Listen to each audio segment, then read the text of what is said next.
ഇടപ്പള്ളി മണ്ണുത്തി ദേശീയപാതയിലെ ഗതാഗതക്കുരുക്ക് പരിഹരിക്കുന്നതിൽ വീഴ്ച വരുത്തിയതോടെ പാലിയേക്കര ടോൾ പ്ലാസയിൽ ടോൾ പിരിക്കുന്നത് 4 ആഴ്ചത്തേക്ക് തടഞ്ഞ ഹൈക്കോടതി.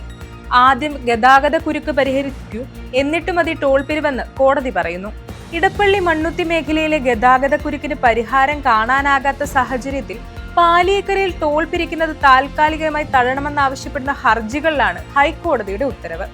ജസ്റ്റിസ് മുഹമ്മദ് മുസ്താജ്, ജസ്റ്റിസ് ഹരിശങ്കർ വി മേനോൻ എന്നിവരുൾപ്പെട്ട ഡിവിഷൻ ബെഞ്ചാണ് ഹർജിയിൽ ഉത്തരവിറക്കിയിരിക്കുന്നത്. ഏതാനും കിലോമീറ്റർ മാത്രമാണ് ഗതാഗത കുരുക്കുള്ളതെന്നും ഇവിടെ സർവീസ് റോഡിലൂടെ ഗതാഗതം തിരിച്ചുവിട്ടിരിക്കുകയാണെന്നും ദേശീയപാത അതോറിറ്റിക്കായി ഹാജരായ additional solicitor general ARL Sundaresan അറിയിക്കുന്നു. ഗതാഗത കുരുക്ക് പരിഹരിക്കാനുള്ള നടപടികൾ ഉണ്ടാകുന്നുണ്ടെന്ന് സർക്കാരിനായി ഹാജരായ X state attorney N Manoj കുമാറും വിശദീകരിച്ചു. തകർന്ന റോഡുകൾ നന്നാക്കുമെന്ന് ദേശീയപാത അതോറിറ്റി 1 മാസം മുമ്പ് നൽകിയ വാക്കു പാലിച്ചില്ലെന്ന് കോടതി വിമർശിച്ചു. എന്നാൽ സർവീസ് റോഡ് സൗകര്യം നൽകിയിരുന്നുവെന്നും സർവീസ് റോഡ് തകർന്നതാണ് ഇപ്പോഴത്തെ പ്രശ്നത്തിന് കാരണമെന്നും ദേശീയപാത അതോറിറ്റി വ്യക്തമാക്കി. 3 ആഴ്ചയ്ക്കകം പ്രശ്നം പരിഹരിക്കാനാകുമെന്ന് ദേശീയപാത അതോറിറ്റി റിപ്പോർട്ട് നൽകി. റോഡ് മോശമാണെങ്കിൽ ടോൾ പിരിക്കുന്നത് ശരിയാണോ എന്ന് ഹൈക്കോടതി ആരാഞ്ഞിരുന്നു.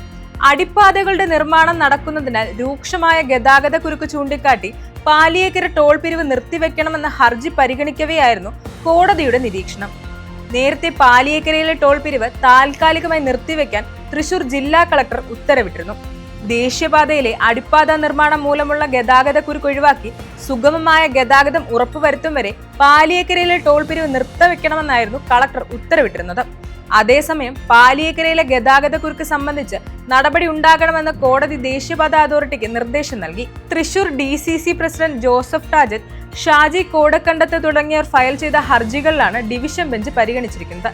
കരാർ പ്രകാരമുള്ള സൗകര്യങ്ങൾ നൽകാതെ ടോൾ നിരക്ക് വർദ്ധിപ്പിക്കുന്നതിനടക്കമുള്ള ഹർജിയാണ് ചോദ്യം ചെയ്തിരുന്നത്. 1 മാസത്തേക്ക് വിലക്കിയാണ് ഇടക്കാല ഉത്തരവ് പുറപ്പെടുവിച്ചത്. 4 ആഴ്ചയ്ക്ക് ശേഷം ഹർജി വീണ്ടും പരിഗണിക്കും.